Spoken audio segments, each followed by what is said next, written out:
사도행전 2장 1절에서 13절까지의 말씀을 함께 교독했습니다. 예수님께서 제자들에게 성령을 약속하시고 부활하신 이후에 승천하셨는데 제자들이 마가의 다락방에 모였을 때 그 약속하신 성령을 기다립니다. 그리고 기다리면서 이제 오로지 기도에 힘썼습니다. 사도행전 1장 14절의 말씀을 보면 여자들과 예수의 어머니 마리아와 예수의 아우들과 더불어 마음을 같이하여 오로지 기도에 힘쓰니라. 특별히 믿음의 사람들이 여기에서 무엇에 힘쓰는가를 잘 봐야 합니다. 왜냐하면 내가 힘쓰는 것은 내가 그 순간 가장 중요하게 생각하는 것이기 때문에 그렇습니다.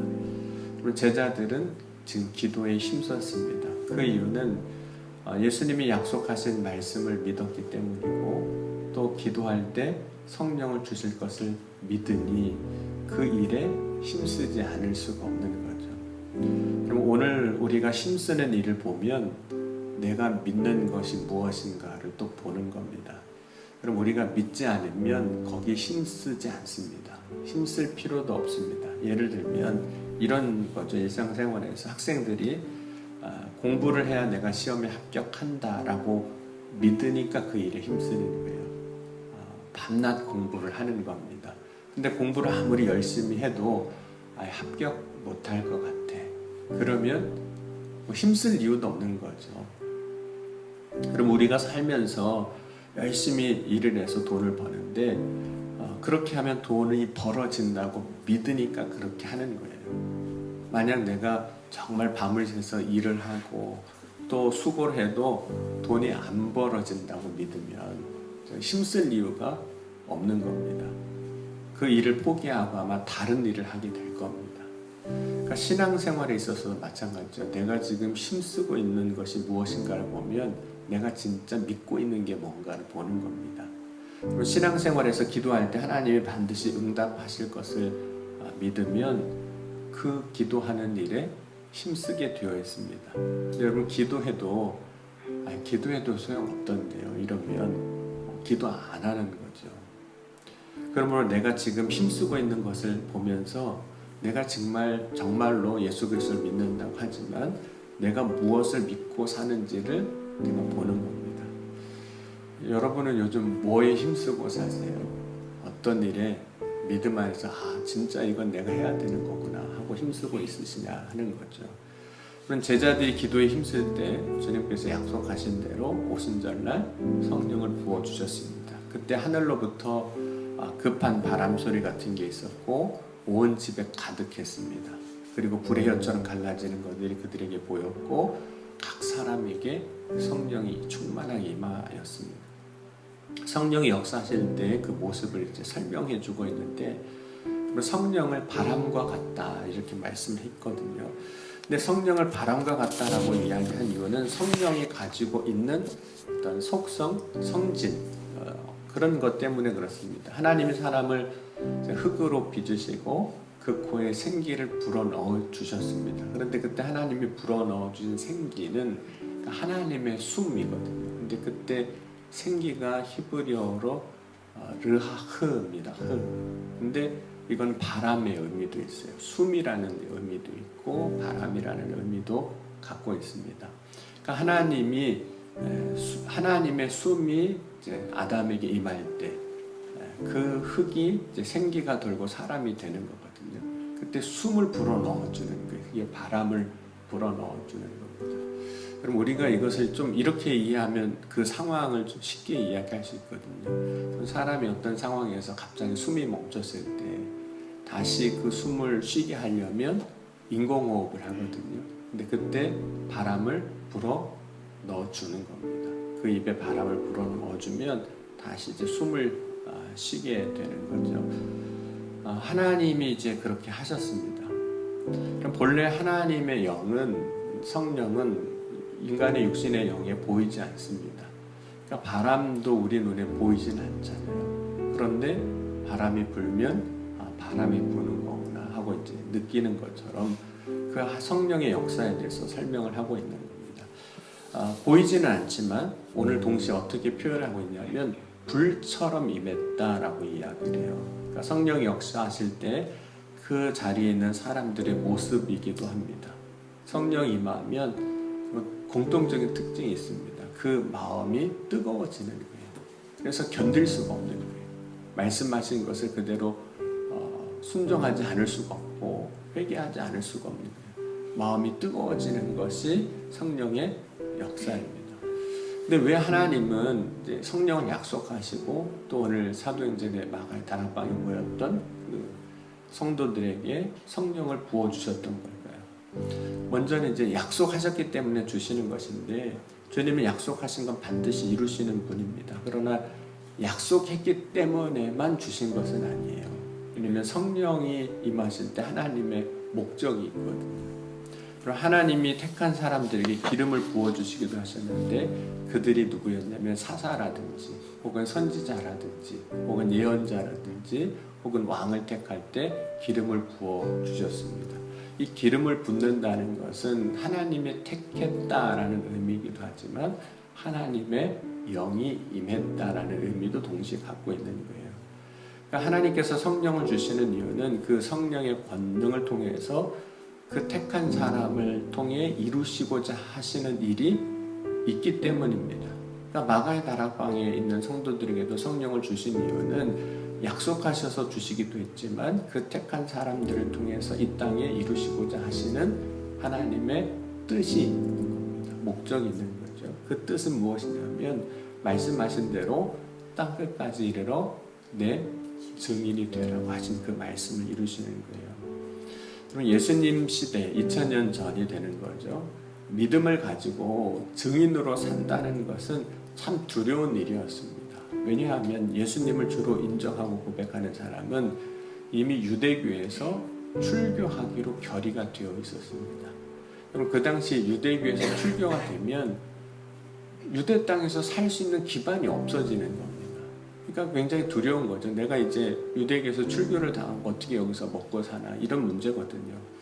또 하나는 이미 유대인들은 예수 믿는 사람들을 박해하고 있었지 않습니까? 그래서 예수님이 어쨌든 십자가에 못 박혀 돌아가셨고 그렇기 때문에 성령을 주시는 겁니다. 왜냐하면 성령을 받을 때 우리가 두려움을 이기는 담대함을 얻기 때문에 그렇습니다. 성령을 주실 때 우리의 마음에 평안함을 얻기 때문에 그래요. 뿐만 아니라 오늘 성령을 주신 이유를 보면 각 나라의 민족에게 복음을 전하게 하기 위해서입니다. 그럼 오순절에는 이미 유월절을 지키기 위해서 흩어졌던 유대인들이 다시 모여있는 상황이었습니다. 그런 유대인들, 그러니까 이스라엘 백성들은 바벨론 포로 이후에 세계로 각지에 다 흩어져 살게 됩니다. 물론 다 그렇게 산 건 아니지만 그렇게 흩어지게 돼요. 그런데 그들이 오랜 세월 이방 땅에서 살다 보니까 자녀를 낳고 또 자녀를 낳고 또 자녀를 낳으면 그들은 본래 히브리 사람의 말을 잊어버리고 그 땅의 언어를 습득하고 그 땅의 언어를 말하게 되는 거죠.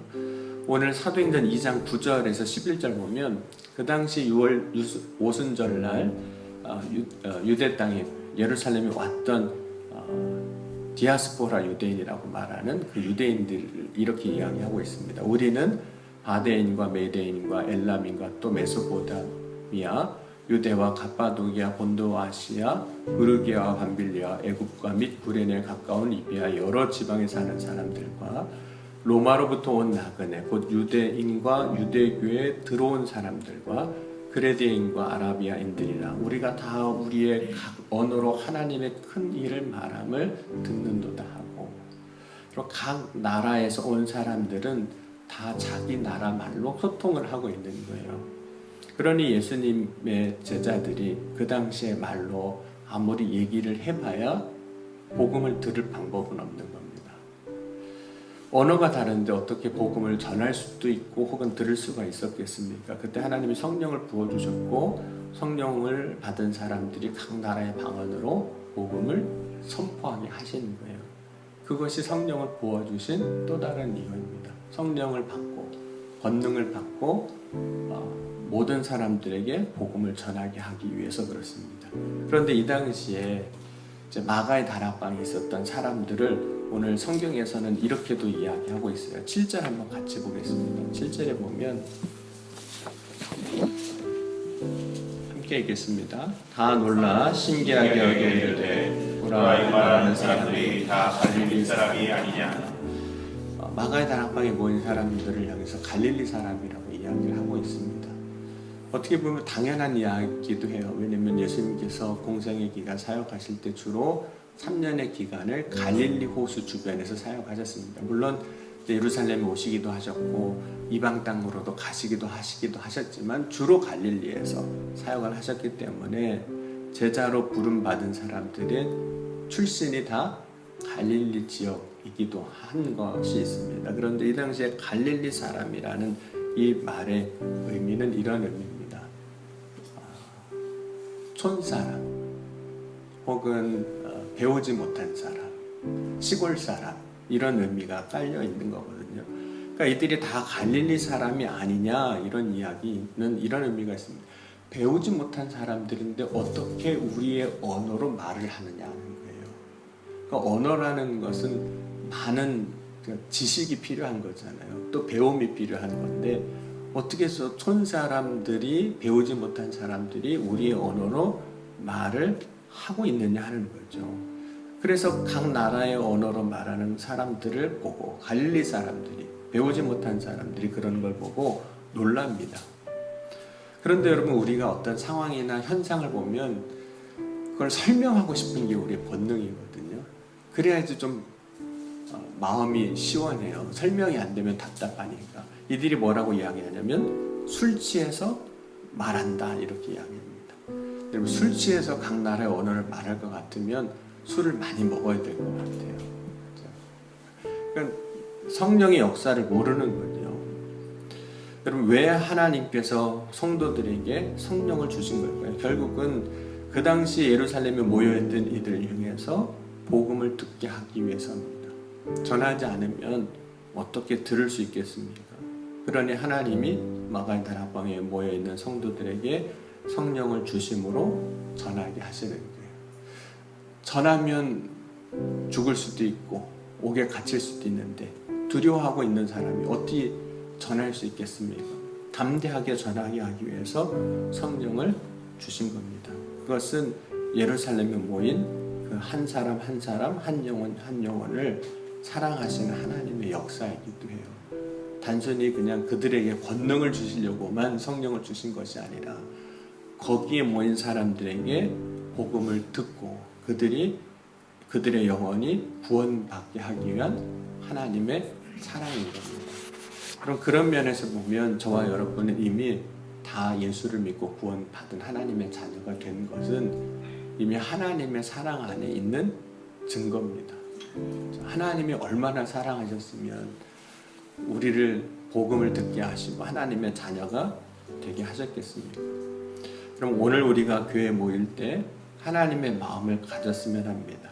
하나님의 사랑이에요. 그럼 교회에 예배하기 위해 모였다는 것, 하나님이 모이게 하셨다는 것은 결국 하나님의 사랑의 역사인 거예요.